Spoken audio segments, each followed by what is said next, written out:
Everyone, welcome to ASP with biology classes. जैसा कि आप जानते हैं, कल हम लोगों ने गर्भावस्था पढ़ी थी। ठीक है, कल हम लोगों ने गर्भावस्था पढ़ी थी और ये हम लोगों का 12th क्लास का बायोलॉजी टॉपिक चल रहा है। चैप्टर 2 चल रहा है, मानव जनन। इसमें जो नीट के बच्चे हैं वो भी जुड़ सकते हैं क्योंकि एनसीईआरटी का फैक्ट टू फैक्ट है। इसके बाद हम लोग क्या करेंगे, प्रीवियस ईयर के क्वेश्चन करेंगे। तो आज का टॉपिक है प्लेसेंटा। ठीक है, प्लेसेंटा क्या होता है, प्लेसेंटा का वर्क क्या होता है। अगर किसी को भी पता है तो कमेंट बॉक्स में कमेंट जरूर करें। तो आइए अपने टॉपिक पे आते हैं, प्लेसेंटा। ठीक है, प्लेसेंटा देखिए, प्लेसेंटा को हिंदी में अपरा कहते हैं। क्या कहते हैं? अपरा कहते हैं। तो अपरा एक नाभि रज्जु, ठीक, अपरा जो होता है एक नाभि रज्जु, अम्बिलिकल, ठीक, अम्बिलिकल का कॉर्ड द्वारा भ्रूण से जुड़ा हुआ होता है। एम्ब्रियो से अम्बिलिकल कॉर्ड द्वारा क्या होता है, जुड़ा हुआ होता है। ठीक है, प्लेसेंटा भ्रूण तक सभी क्या करता है, आवश्यक पदार्थों को अंदर तथा बाहर ले जाने में मदद करता है।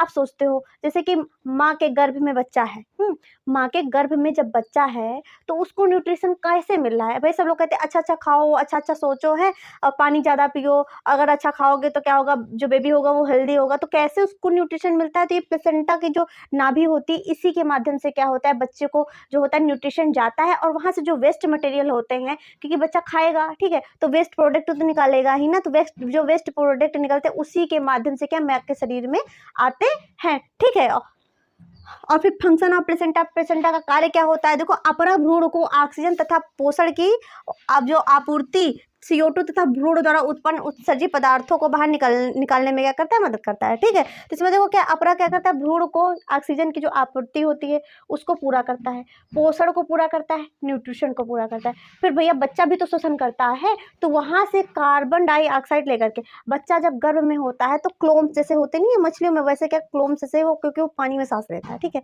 पानी में सांस लेता है वो, तो CO2 जो मुक्त करता है और कुछ अपशिष्ट पदार्थ निकालता है, उत्सर्जित पदार्थ निकालता है। ठीक है, तो उनको क्या करता है, बाहर ले जाने में क्या करता है, मदद करता है। कौन करता है, तो प्लेसेंटा करता है, अपरा करता है। ठीक है, प्लेसेंटा द्वारा कुछ हार्मोन मुक्त किए जाते हैं, जैसे आपका गैनोडोट्रोपिन। ठीक है, गैनोडोट्रोपिन जो होता है ह्यूमन गैनोडोट्रोपिन हार्मोन्स। ठीक है, इसका फुल फॉर्म क्या है, ह्यूमन गैनोडोट्रोपिन हार्मोन्स। ठीक है, जिसको कहते हैं HGH। ठीक है, क्या कहते हैं, HGH। ओके, अब दूसरा क्या है, मानव अपरा लैक्टोजन। ठीक है, मानव में क्या लैक्टोजन स्त्रावित करता है, ह्यूमन प्लेसेंटा लैक्टोजन HPL। ठीक है, इसका HPL का फुल फॉर्म क्या है, ह्यूमन प्लेसेंटा लैक्टोजन। क्या है, ह्यूमन प्लेसेंटा लैक्टोजन। ओके, फिर एस्ट्रोजन प्रोजेस्टेरोन आदि जो होता है वो उत्पादित करता है। क्या क्या करता है, पहली बात तो ह्यूमन प्लेसेंटा लैक्टोजन यानी कि HPL को करता है स्रावित।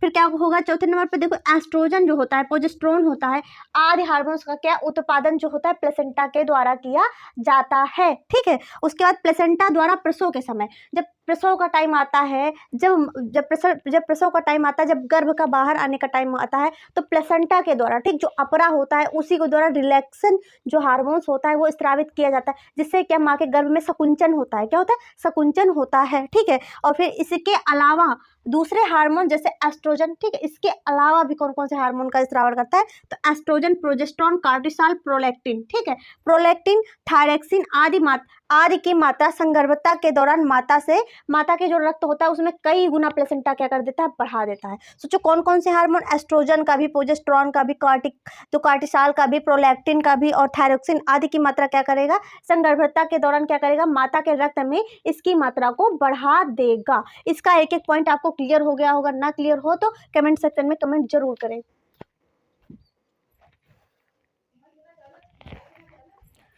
देखो, जो इन हार्मोन्स के उत्पादन में बढ़ोतरी होना, ठीक, यही जो हार्मोन्स होते हैं इनके उत्पादन में बढ़ोतरी होना भी भ्रूण वृद्धि। ठीक है, भ्रूण वृद्धि माता की उपापचय क्रियाओं में, ठीक, माता की उपापचय जो क्रियाएं होती हैं उनमें क्या होता है, परिवर्तन होता है। ठीक है, परिवर्तनों तथा संगर्भता को बनाए के रखने के लिए क्या होते हैं, आवश्यक होते हैं। ये जितने हार्मोन्स होते हैं वो माँ की प्रेगनेंसी को बनाने के लिए क्या होते हैं, आवश्यक होते हैं कि जो प्रेगनेंसी वो 1 से 9 मंथ तक बढ़िया अच्छे से चले। इस वजह से क्या होते हैं, हार्मोन्स ये रिलीज किए जाते हैं। अगर ये हार्मोन्स इतनी अच्छी मात्रा में रिलीज ना हो तो क्या होता है, प्रेगनेंसी में दिक्कत आ जाती है। ठीक है, उसके बाद क्या होता है, अंतारोपण के तुरंत बाद, ठीक, जैसे ही अंतारोपण होता है, जैसे एम्ब्रियो का अंतारोपण होता है, वैसे क्या आईसीएम जो होता है, जिसको फुल फॉर्म होता है इंटर सेल मास। ठीक है, इंटर से आई मतलब इंटर, सी से मतलब सेल और एम से मतलब होता है क्या, मास। ठीक, 3 परतें बनती हैं। इसके अकॉर्डिंग कितनी 3 परतें बनती है, पहला बनता है, देखो बनती है एंडोडर्म। ठीक है, क्या बनती है, देखो एंडोडर्म बनती है और एंडोडर्म बनती है, और उसके बाद क्या बनती है, एक्टोडर्म और कौन सी, मेसोडर्म, 3 परतें बनती है। ठीक है,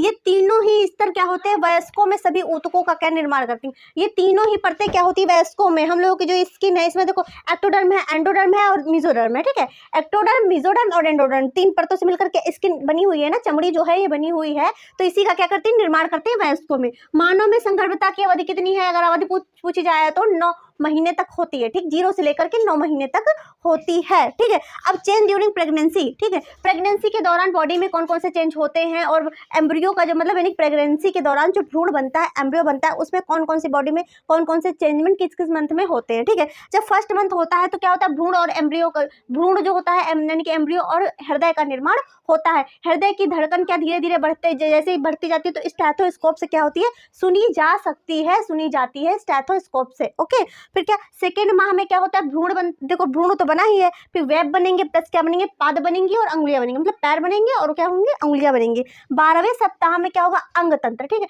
अंग तंत्र और जनन अंग तंत्र क्या हो जाएंगे, बहुत ही अच्छी तरीके से विकसित हो जाएंगे बच्चे के। फिर उसके बाद 5th मंथ में क्या होगा, गर्भ की पहली गतिशीलता जो होती है वो 5वें महीने में होती है बच्चा, यानी कि 5वें महीने में क्या करता है, मूवमेंट करता है, गति करता है। प्लस क्या होता है, सिर के बाल निकलते हैं, बच्चे के जो सिर में होते हैं वो बाल 5वें महीने में निकलते हैं। 6 मंथ में क्या होता है, बरौनिया, क्या बरौनिया जिनको भौहें कहते हैं, भौहें और पलके और शरीर में क्या होते हैं, छोटे छोटे छोटे छोटे सूक्ष्म बाल, महीन बाल निकलते हैं। ठीक है, तो ये हम लोगों का क्या हो गया, ये हो गया आपका, हम लोगों ने प्लेसेंटा पढ़ लिया और प्लेसेंटा के कार्य पढ़ लिए। ठीक है, और प्रेगनेंसी के दौरान कौन कौन से जो होता है, एम्ब्रियो में जो भ्रूण होता है, जो बच्चे में होता है, कौन कौन से चेंजमेंट होते हैं किस किस मंथ में, वो समझ लिए। ठीक है, अगर आपको हमारी क्लास जरा सा भी अच्छी लगी हो तो हमारे चैनल को लाइक शेयर सब्सक्राइब करें, क्योंकि लाइक करने से मोटिवेशन मिलता है। थैंक्स फॉर वॉचिंग, मिलते हैं नेक्स्ट वीडियो में।